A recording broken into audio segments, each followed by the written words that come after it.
Economic growth in the European Union turning negative in the second quarter, despite some individual countries staying in the green, Germany. But this next politician has a plan to change Europe and liberate his country. Nigel Farage is the leader of the UK Independence Party.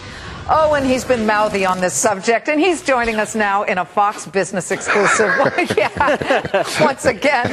Listen, we can't see those clips enough, because you're not wrong when you talk about how the European zone, the Eurozone, of which the UK is not a part, it looks like the Titanic, and all of the comments that you've made. But has anything changed since you went on that tirade a couple of months ago? Do you see it any differently, Nigel? No.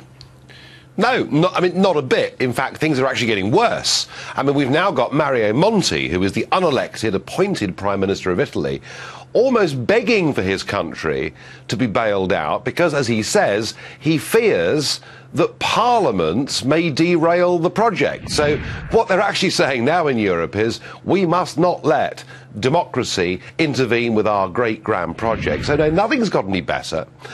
Growth is diminishing.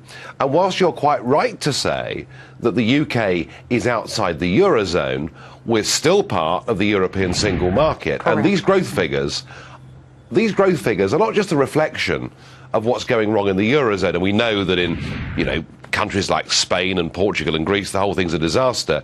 We're also talking about the fact that the UK and the Eurozone are part of something that is called the European social market model.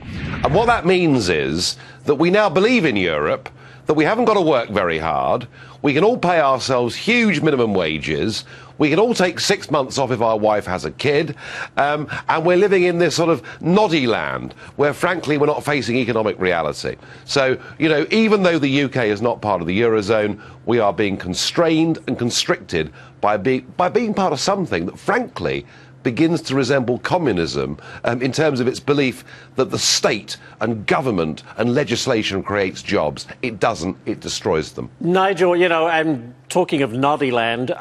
The UK, you think, should be out of the European Union. What would that do to trade? Would it be more expensive for the UK to actually do business with the remaining European countries? I mean, what's the benefit? What's the UK getting out of it?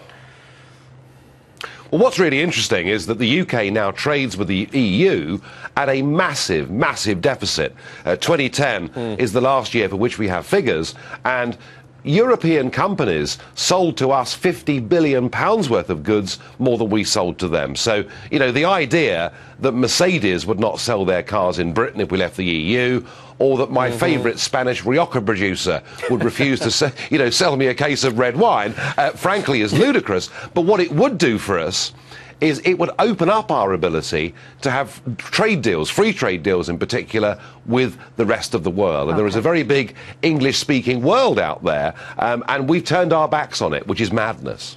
The Spanish Prime Minister has announced that he will meet with Germany and Italian leaders in the coming months. Now, the whole premise is that the European Union will lend to them, and they will open up these facilities if they officially ask. Are the Spanish going to officially ask, and what must you think of that?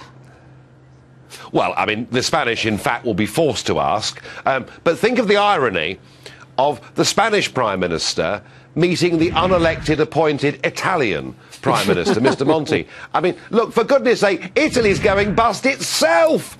And the first Spanish bailout, and this is absolutely true, the agreement was to lend £100 billion to Spain to help its banks at a rate of 3%, and Italy was 20% of that package, despite the fact Italy has to pay 7% to borrow that money on the international markets. So, the whole thing is an absolute nonsense. And if Spain's in trouble, just wait till this circus moves on to Italy. And, well, with Nigel, what is the solution to all of this then? Just break up the Eurozone and go back to the way it was? Break up the Eurozone, recognise that it's a total misconstruction, recognise that floating currencies work rather like a golf handicap works.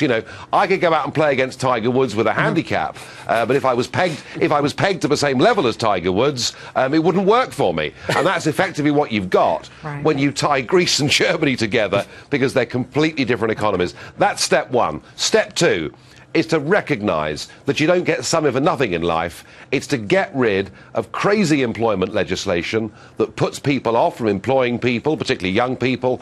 And the third thing, and the EU is the biggest culprit of the lot in the world with this, is to recognise that carbon dioxide emissions do not mean we're all going to be burnt to a crisp within the next 3 months, and that what we're doing by putting massive, massive taxes on our electricity prices, by basically penalising manufacturing companies for producing carbon dioxide, is we are deindustrialising Europe and transferring all of that to India and China for no good reason. Well, Nigel, those three things would revolutionise Europe. As we say goodbye, I must say I was in London for the Olympics. You all did a fine job, and that final closing ceremony, I mean, how can you not love George Michael and the Spice Girls?